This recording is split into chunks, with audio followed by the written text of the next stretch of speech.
पाकिस्तान की रियासत को और मीशत को फेल मीशत और फेल रियासत शो करने के हवाले से एक किरदार मीडिया लॉजिक नामी एक कंपनी है सलमान दानिश की, जिसको पीटीआई के चेयरमैन की ख़ास आशीर्वाद थी, जिसने करोड़ों अरबों रुपए पिछले कई सालों में रेटिंग के चक्रों में पीटीआई की सरपरस्ती में और पीटीआई की हुकूमत की सरपरस्ती में वो कमाए। पीटीआई हुकूमत ने मीडिया लॉजिक कंपनी के जरिए मुल्क भर के टीवी चैनल्स पर प्रोपेगेंडा किया। मंसूबे के तहत पाकिस्तान की मनफी तस्वीर दिखाई जाती थी। तर्जुमान इस्तेहकाम पार्टी फयाज हसन चौहान की न्यूज कॉन्फ्रेंस बताया, आज भी फौजी अदालतों के खिलाफ ऐसा ही किया जा रहा है। मीडिया टीम बाहर बैठकर बैरूनी आकाओं के हुक्म पर ट्रेंड चलाती है। कौम के जहनों में फौज और रियासत के खिलाफ नफरत डाली जा रही है।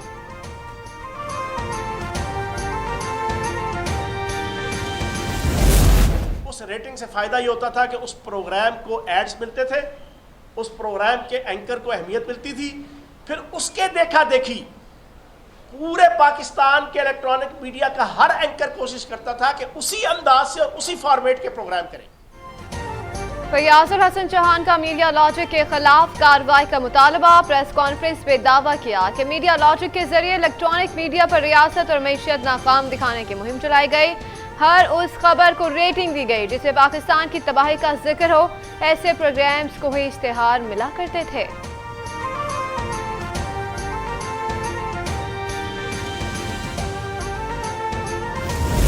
एंटी रियासत जो भी ऑर्गेनाइजेशंस काम कर रही हैं, चाहे मीडिया में है, पॉलिटिक्स में है, सोशल मीडिया में है, और सबसे अच्छी बात यह है कि सोशल मीडिया के वो अकाउंट्स के जो बाहर से मैनेज होते थे, जिनमें तकरीबन अक्सरियत जो है वो पाकिस्तान दुश्मन एजेंसीज रियल मैनर में फॉल्स फ्लैग ऑपरेशन के जरिए से कंट्रोल करती थी, उनके खिलाफ अगर एक्शन हो रहा है तो इस मीडिया लॉजिक और इस सलमान दानिश के खिलाफ भी प्रॉपर तरीके से जो है वो एक्शन होना चाहिए।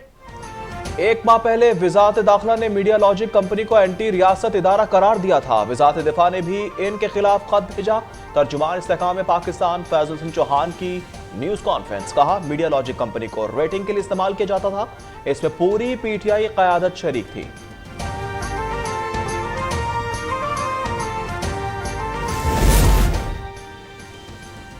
वफाकी वजीर मियां जावेद लतीफ का प्रोजेक्ट पीटीआई लॉन्च करने वालों को गिरफ्तार करके सजा देने का मुतालबा। प्रेस कॉन्फ्रेंस में कहा कि हाजिर सर्विस का कोर्ट मार्शल हो सकता है तो रिटायर्ड का भी होना चाहिए। ताकतवर इदारे के खुद एहतसाबी के अमल से अवाम में नवीद आई है।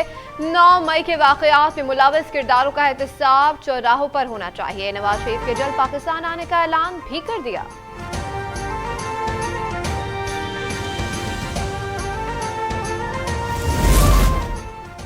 तवानाई ज़रूरियात पूरी करने की हर मुमकिन कोशिश कर रहे हैं।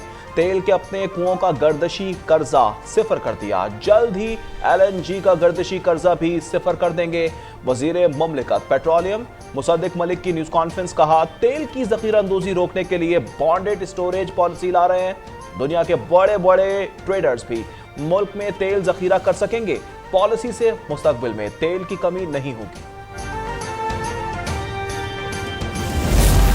लाहौर में लतीफ खोसा के घर पर फायरिंग करने वाला मुलजिम गिरफ्तार। टारगेट किलर मोहसिन उर्फ लंबा ने फायरिंग की। ताल्लुक तहरीक इंसाफ से बताया जाता है। फायरिंग पीटीआई रहनुमा जुबैर नियाजी के कहने पर की। 10 लाख रुपए में बात तय हुई। 1 लाख एडवांस दिया गया। एतजाज एहसन के घर पर फायरिंग का भी कहा गया था। मुलजिम का इंकशाफ। रहनुमा तहरीक इंसाफ अकरम शीमा ने पार्टी छोड़ने का ऐलान कर दिया। साबिक रुकन कौमी असम्बली का सानिहा 9 मई पर इजहार मुजम्मत सवाल किया कि फौजी तंसीबात पर हमले से क्या पैगाम देने की कोशिश की गई। शर पसंदों के खिलाफ कार्रवाई और निशान इबरत बनाने का मुतालबा।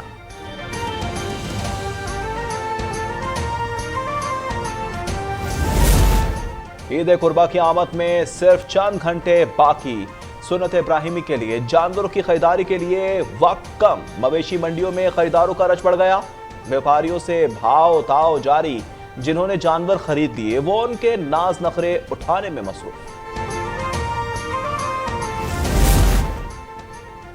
ईद उल अज़हा पर रिहायशियों को सहूलियात फराहम करने का mission. Karachi cantonment board Clifton की जेर निगरानी मुख्तलिफ मकामात पर 14 कुर्बा गाहें कायम कर दी गई हैं। कैंपस में शहरियों को सुन्नत इब्राहिम की अदायगी के लिए जगह फराहम की जा रही है।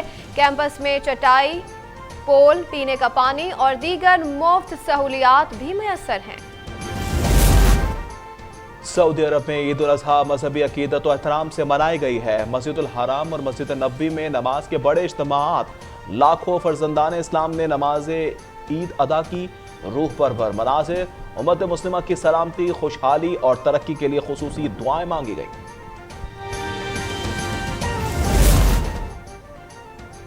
और साबिक chairman PCB management committee Najam Sethi के दौर का ऑडिट किया जाएगा। वजारत बैन सूबाई ने ऑडिटर जनरल पाकिस्तान को खत लिख दिया। पाकिस्तान सुपर लीग 8 का भी फौरी ऑडिट करने की हिदायत। कमेटी अरकान को मिलने वाली मराद का जायजा लिया जाएगा।